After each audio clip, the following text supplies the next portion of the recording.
So expect this all week, people. Expect this all week. A lot of rumors, reports, conflicting rumors, reports, stories, predictions, the lot, as we try to find out whether Bukayo Saka and a few other players, including Calafiori and Jurien Timber, are available for the big game against Liverpool this week. Why will there be so much talk? Well, I think the fact that there's a bit of a distance between these two games. Tuesday night we beat Shakhtar 1-0. Wasn't convincing, but we got it done. If you want my full match report, that is out on the channel. And then, of course, Sunday is when we next play against Liverpool. And what we'll try and do is not just get back to winning ways. We did that against Shakhtar, but we're trying to develop that momentum and that rhythm and rediscover our fluid football that we played throughout so much of 2024 that put us in that title race where, yes, we fell a bit short, but it was the kind of football that made you think, we do this for a calendar year, we can lift the big one. And it has to come back again against Liverpool simply because you can't play basically any lower than fourth, fifth gear against a team like Liverpool. They're going to punish you. They're going to hurt you. Now, Bukayo Saka, and when it comes to his injury, there have been a lot of stories. There have been a lot of reports. Well, okay, I say a lot of rumors is probably the way to put it. Talking about Bukayo Saka and his availability, but we are starting to get the reports that are starting to sound a little bit more encouraging. But it all kind of goes against what Mikel Arteta has been saying himself to the press. So in this live stream, with all your help, let me know your thoughts in the comment section below, and I'll go to your thoughts. Maybe you'll spark other things I hadn't really quite thought of. What we're going to try to do is break down and piece together exactly what's going on with the Saka injury, try and understand whether we think he's available for Liverpool and make a prediction at the end of it, having gathered all the information. There's a couple other things Arteta has said that I think we need to talk about as well, because we're also looking ahead at Ben White, Jurien Timber, and all these other players. So welcome back to the live stream, everyone. I can see your comments coming in. I will get to those a little bit later. I don't want to waste time with the conversation. I'm not wasting time taking your comments. Please don't think that for 1 second. But I just mean I want to get straight into the meat of the conversation, and we can go through all the comments at once in one go. Please send your comments. I love you all. Let's go into it. And we'll start with this, which is what Mikel Arteta said. Let me just fix the setting here for a second. There we go. So what Mikel Arteta said to the press after we beat Shakhtar 1-0. Of course, Calafiori came off. This has been aggregated here by Fabrizio Romano, saying that Ricardo Calafiori coming off is a bit of a worry. We will see. That's an Arteta quote. Asked about Bukayo Saka, he said, Bukayo Saka versus Liverpool, unlikely. He didn't train yet since the injury happened. There's Mikel Arteta. I actually saw him word it. It wasn't just reading the quote. I also saw his interview, and I don't know. Mikel sometimes looks like he's struggling to hide a smile. At other times, he's just trying to keep a smile in what is bad news, because he's probably trying to portray a positive outlook and all these things anyway. He's very hard to read, Mikel, but the one thing we do know about him is he lies. And that might sound like a really personal attack. It's absolutely not meant as that. It's meant as someone who, it's actually meant as a compliment to someone who I think plays the media really well, keeps us all guessing, and makes it very, very difficult to know exactly what is going on behind the scenes at Arsenal. And so he does keep things a little bit unpredictable. I mean, things like, albeit we haven't seen the best of Marino yet whatsoever, things like, keeping Mikel Marino's supposed, quicker return to first team action was probably quite clever, because other teams might have prepared for the idea of Marino being available, or maybe not. Maybe it doesn't make too much of a difference. But Arsenal are keeping things more in house. We remember early in the Arteta days, whenever he heard of a leak or a mole or whatever he called them, he said he'd destroy them. Like, he doesn't want things being leaked out of the club. He wants to keep everything internal, and I think that includes obviously team news, transfer news, the lot. So if he was asked about Bukayo Saka, let's put it this way, let's make up a scenario. Bukayo Saka is absolutely fine, and Mikel Arteta knows 100% that he's fit for Sunday. Let's make up that situation. If he's asked in the interview, how's Bukayo Saka? I think it's still very unlikely that in those circumstances he would say, yeah, he's absolutely fine, he'll be good for Liverpool. Because why would you not try and keep Liverpool guessing? Because if Liverpool preparing for Bukayo Saka, and then they think he might not be available, you're preparing for something slightly different in Jesus. Maybe they're not preparing at all for what we're going to do. Maybe they're just focused on themselves. But why give the opposition something to think about in that way, or give them any clarity on that kind of doubt and confusion they might have when it comes to their pre-match preparations? So that makes sense. Now, where I think Mikel Arteta, apart from just being a glass half full guy and wanting to believe that, let's be optimistic, everything's fine, Mikel Arteta sort of gave a little bit more away in the press conference on the Monday before the Shakhtar game. That slightly contradicts what he's saying here. Now, maybe times have changed, things have changed, but let me show you what he said. So, this is from the Arsenal website. On the availability of Erdegaard and Saka, Arteta said they are closer and both progressing well. Martin is not fit. With Bukayo, let's see how he feels today and in the training session that we have later on. I mean, he's telling us there that Bukayo Saka, they were going to see how he felt and that he was supposedly going to be involved in training in some capacity. It doesn't look like that happened.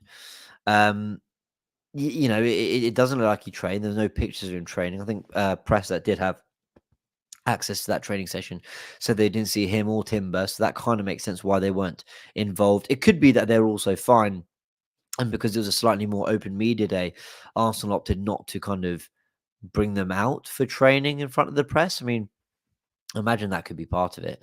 But I think if we just go back to this quote just for a second, he at the time he was talking about Bukayo Saka maybe being touch and go for this game, and then saying that they were going to see later how he was feeling for training. I mean, we're now talking, this quote and the Liverpool game are almost a whole week apart. We're going Monday to Sunday there. I'd imagine that unless there's been a setback, Bukayo Saka should be well on track to be available for this game. So that's interesting when you sort of put the two quotes together. They don't really, you're not getting the same tone from them. But let's see. Like I said, Mikel Arteta keeps us guessing. So that's just trying to decipher from Mikel Arteta's quotes and comments. Now let's go into the reports and rumours and what we've been hearing. Now, Samsey, who is a reporter for the United Stand, and that's football, has said that he understands that Bukayo Saka is expected to be available for the upcoming match against Liverpool, having trained pending any last-minute changes. Meanwhile, Ricardo Calafiori is set to undergo a crucial scan scheduled for today. Now, I guess that scan would have gone ahead, but what he's basically saying, just bring it back up, bring it up for a sec. He's expected to be available. He's trained, and unless something else comes up, he should be able to play the game. Now, Sam C, for what it's worth, I always say when I'm talking about ITKs or reporters that aren't, let's say, writing for the mainstream papers or mainstream broadcasters, I always say that, look, I'll report on the ones that have been very, very accurate in the past and have been getting a lot right. And Sam C has been absolutely spot on with a lot of his information across the summer. I covered quite a bit of what he said from a transfer perspective for Arsenal. And so I'm inclined to believe that he's very well sourced and that this is good information. Now, he's not the only ITK, if you want to call it that, or maybe I'm doing a disservice. He's a reporter, journalist. But he's not the only one who's actually come out and said something. Now, there was a few bits and bobs sort of floating around on Twitter, and then I saw this from Con Harrison, who just tweeted, "Calma, calma." That was after the Shakhtar game. When asked about Calafiori Saka, asking, don't be don't be cryptic, he just put a star, which of course we know could very easily mean Starboy. Now, I will say this about Con. He got the Erdegaard, and he admitted to it. He tweeted, and like I said, I'll always give you the truth behind how I evaluate the authenticity of these, ITKs or people who are giving us the information. Con Harrison had said that Martin Odegaard suffered a setback. He then clarified that he'd got that wrong. Totally fair enough. You're allowed to get things wrong. There was something around Calafiori, I think a month or two ago. Or no, it was after the Leicester game. I think there were hints or suggestions from his side that Calafiori might not have been fit or might have sustained an injury, but proved to be okay.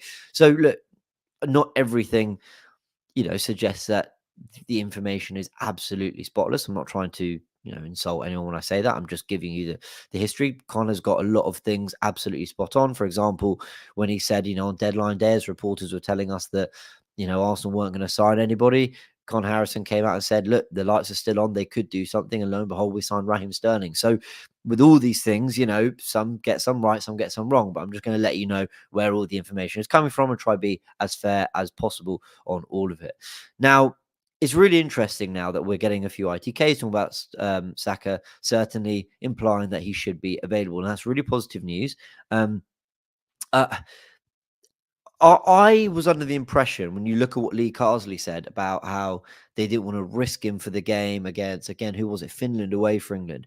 I was under the impression with those quotes that Bukayo Saka was basically fine. And if he'd had a Champions League final to play in any one of the days since he came off, for England with that injury, if he had to play a Champions League final any one of those days, he would have played it. He would have found a way to, whatever it is, deep heat, stretch right, or just give it your all for one game, and he'd have got through it okay because he's a warrior. Bukayo Saka, he's played through injury before. He gets kicked all the time, but more crucially, it didn't feel like an injury that was that bad. it seems like Arsenal have just decided and opted to be more sensible, I think, with the injuries, and have opted to, not take any risks. And that could be the same with Jurien Timber as well. I think, again, in that PSG game when he came off at half time, had that been the Champions League final, I think Jurien Timber stays on. And I like using the whole if it'd been the Champions League final line, because it's a really good way of, it's a yardstick, it's a good measure for how much precaution are you taking on a player.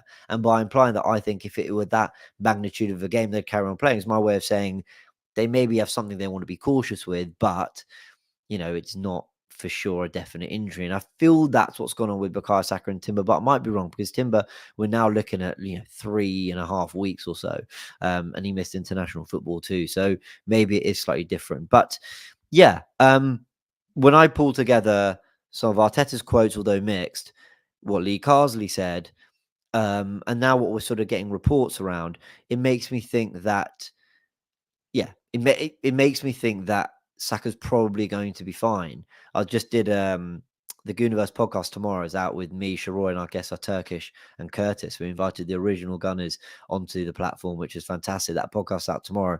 Look out for that. It's basically a big preview of the Liverpool game. But Curtis basically said in it that he thinks Saka will be fit.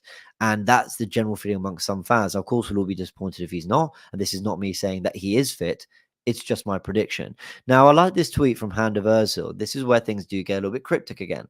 Because Handa Ozil, who's absolutely spot on with pretty much everything he delivers, says that probably the most important fixture of the season this weekend. And I agree with him. So far, it absolutely is. Please keep all your injury info to yourself this week. Keep them guessing. It's also the last thing this fan base needs right now. Leave the updates for Arteta. Please keep the faith.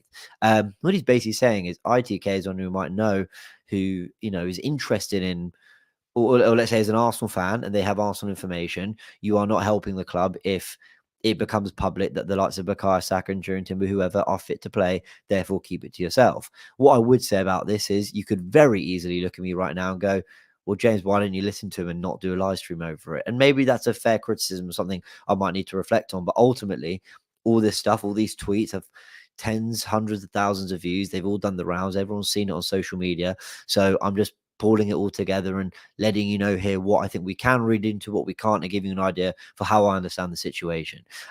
Let's see, because more did come out a little bit later. By the way, I agree with the sentiments of Handelberg. Let's just bring that up. I sort of get what you're saying, and it brings an interesting debate around, does always talking about certain stuff help the club? I don't know. But then this came out from Sami Mokbel, saying that Arsenal are not ruling out Bukayo Saka from Sunday's title showdown against Liverpool. There is a sense of positivity that he can be available if he doesn't suffer any setbacks ahead of the game. Medics will make a late call on Jurien Timber's fitness as well. So let's see. So now we're getting the more, I'm not saying official, but it is the more official mainstream media coming out, the papers telling us that, again, Arsenal are feeling more optimistic for sure. So that's another good sign. So look, it's looking quite good on the Bukayo Saka front. We all want him to be fit. For what it's worth, Liverpool are preparing for Bukayo Saka being available. Why? Because he's our best player. They'll be preparing for Bukayo Saka. And if he's not, then they'll probably just take it as a boost and make tweaks if anything comes out during the week. But they are preparing for Bukayo Saka. So I don't think it's particularly damaging, massively damaging, that it does get out there. But I totally understand the sentiments of Handelberg and others, and it's a fair conversation we could maybe have another day. I think Saka will be fit, and I think it would be a huge boost for Arsenal. And I think you could see that in the absence of Odegaard as well as Saka, we've really lacked not just some cutting edge in the final third in terms of goal scoring quality. We've lacked some general creativity and threat. It doesn't feel like teams have been as scared of us without Bukayo Saka and Odegaard on the pitch. And we need to correct that this weekend, even if Saka isn't playing, but I think he will be. More to get into a little bit later, but let's go through your comments, everybody. And some lovely ones coming in. Nathan, yeah, I'm all good. How are you, my friend? Hope you are good. Shamarai says title showdown in October. Yeah, it feels early for that kind of thing, but it's a big one. Let's put it this way: if Arsenal lose, they go 7 points behind Liverpool. I think over the course of the campaign we can catch that, but that makes it extremely difficult. And then basically, if we lose and City win, which you expect them to do, they were 6 points behind them. And yeah, you are, although it feels extremely pessimistic, you are saying we're probably not winning the title if we fall that far behind this early. But let's see.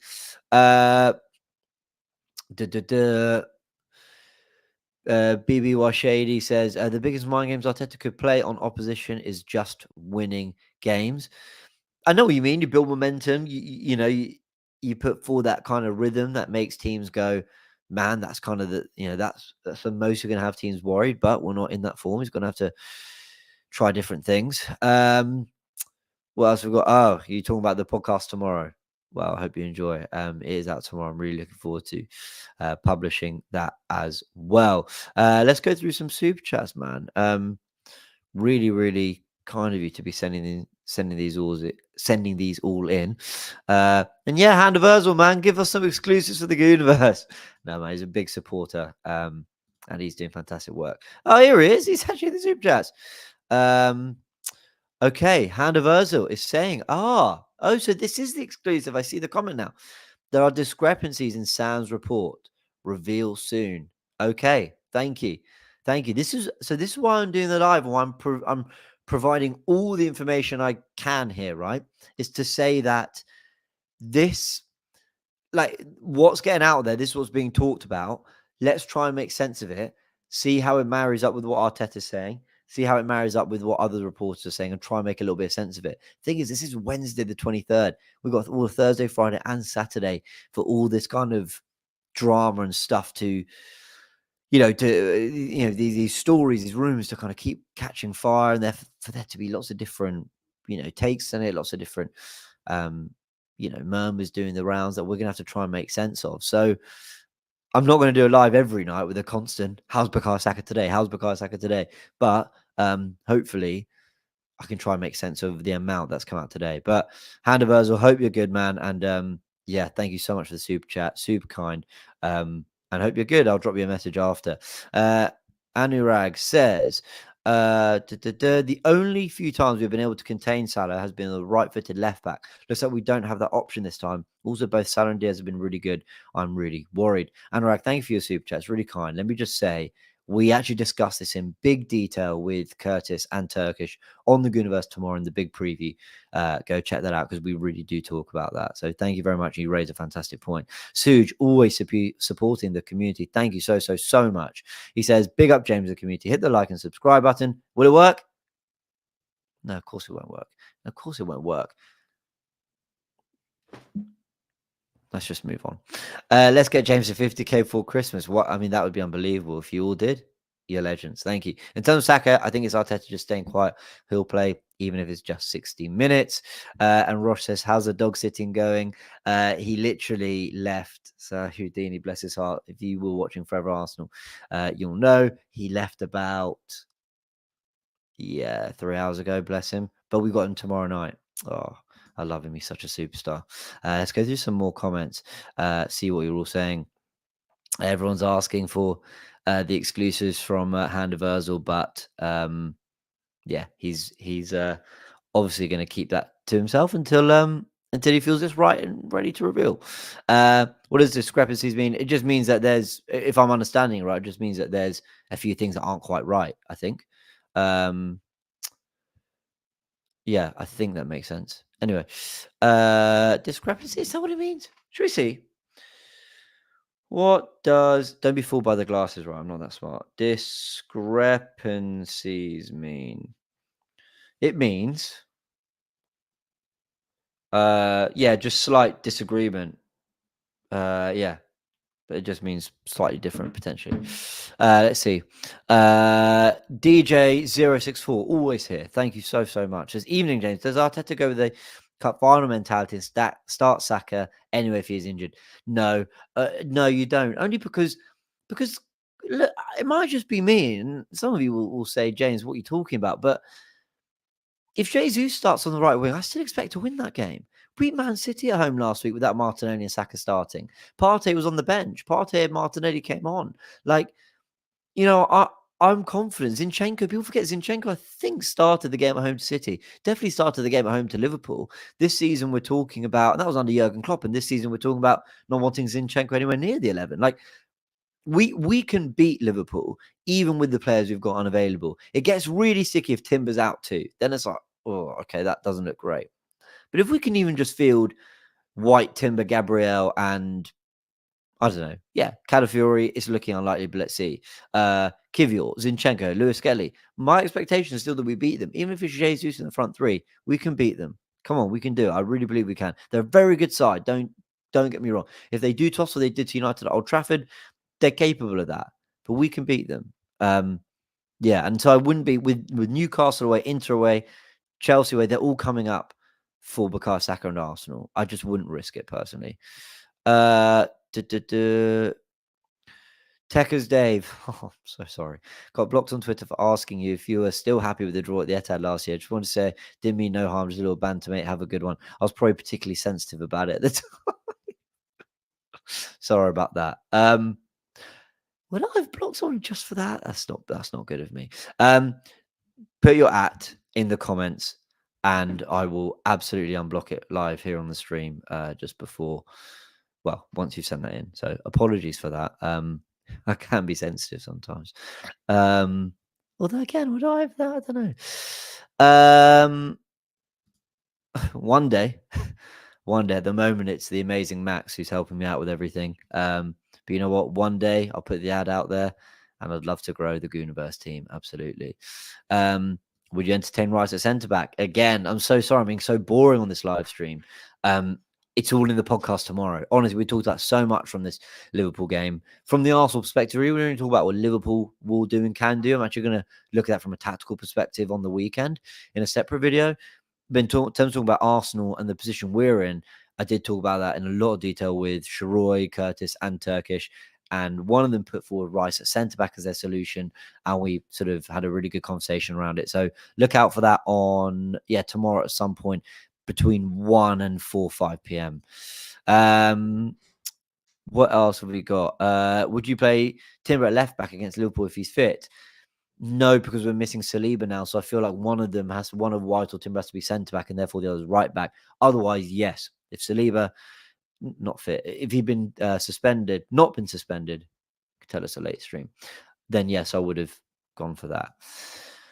Right. What else have we got?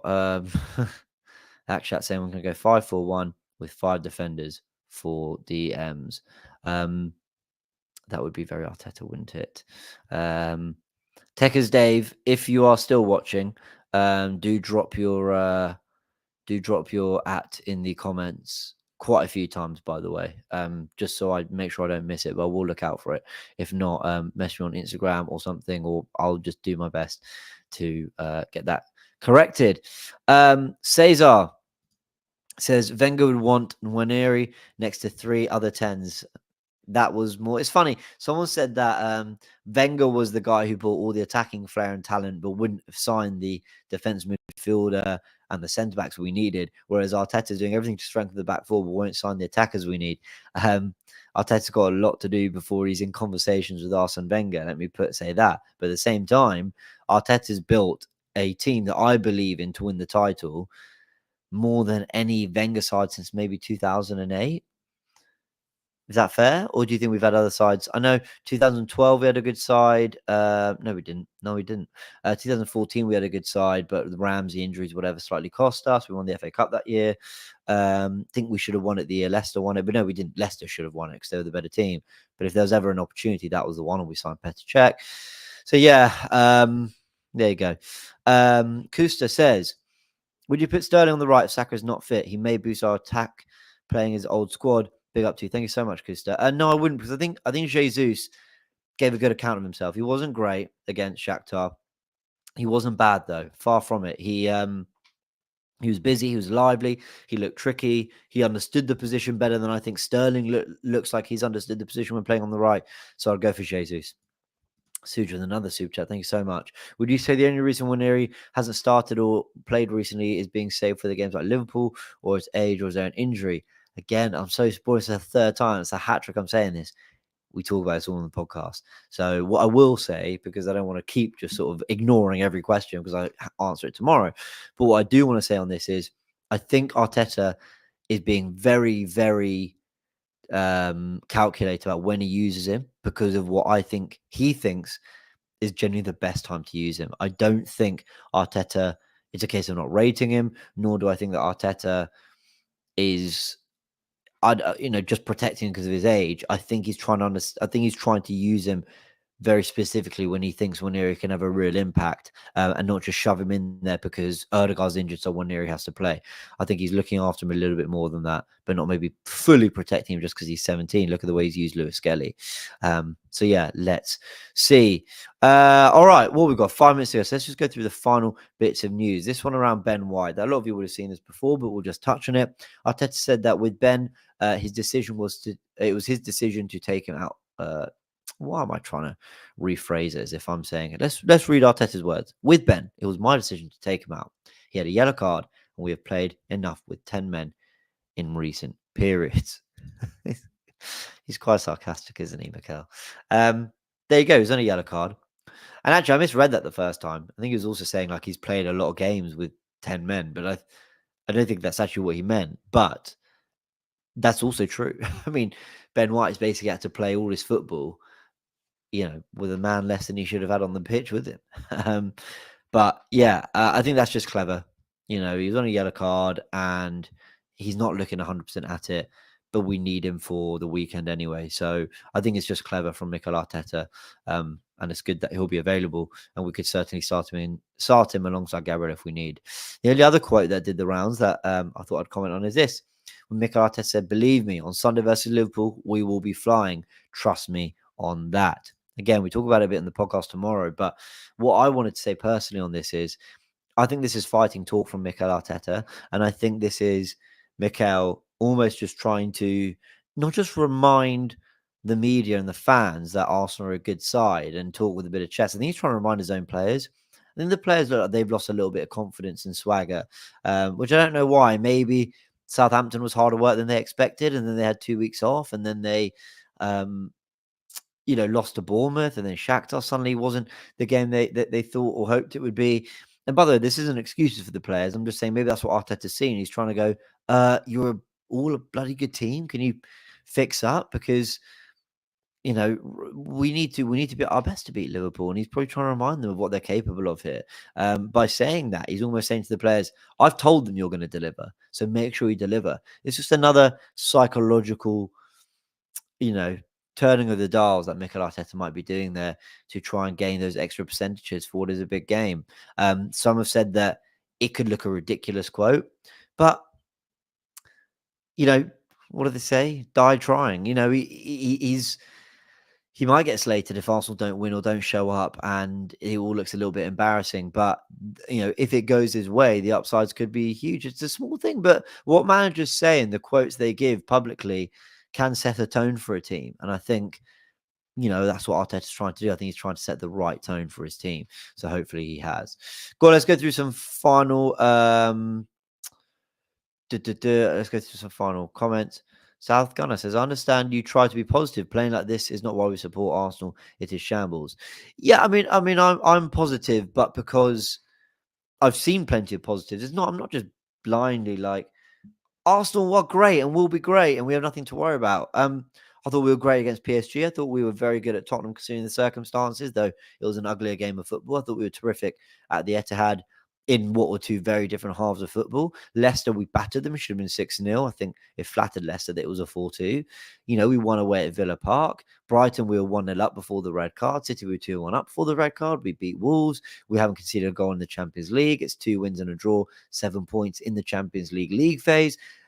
There are positives there for me. I've just listed a load. There are also negatives. I'm not going to list them all because I think we've done that throughout the last few videos and in the last week or so. But I am not blindly positive. I think there's things to be positive about. And I've seen what Arsenal have done for so much of 2024 and actually pretty much 2022 and 2023 that I believe Arsenal will get it right again, and that this is a blip more so than anything. Techers Dave, I see you commenting, so I'm just going to see if I can find. No, I can't. You haven't put an at there. I'll look up Techers Dave on Twitter. Maybe I'll find you. Kovacs asks, who am I playing right back, left back with Timber, Calafiore, and Tommy injured? If they're all injured, I'm playing. If they're all injured, I'm playing Partey right back, White and Gabriel centre back with. Lewis Skelly left back because that's the pecking order Arteta's told us now with Marino Rice. But we talk about this again in the pod, so I better just stop talking because it's all in the pod. All right, we're gonna leave it there, everyone. If I missed any super chats, I think I have. Yes, I have. From Pavanchit, hope you're well. Thank you for always supporting the content, my friend. Love your insight to the games, James. Thank you so much. How come you haven't been on AFTV most watch songs like last season? I've just honestly, I'm still on them. I was on the last one. I'm on Liverpool this weekend. I think I'm on next week, but then I'm in Inter Milan. I've just had like lots going on like the family front and just other bits and bobs. So I'm just mixing it up more. That's all. So I'm just in and out the watch songs. We're just mixing up. That's all it is. But you'll see me. I'm there this weekend. Tech is Dave. I've seen it. I will go and unblock and fix that now. But thank you for coming and letting me know. Everyone, hope you've enjoyed the live stream. That's us trying to make sense of the latest Saka news. My prediction is he'll be fit, but let's see. A few conflicting reports, a little bit of confusion in the air, and still quite a few days of this to come, I imagine. Let me know your thoughts in the comment section below. Catch you all in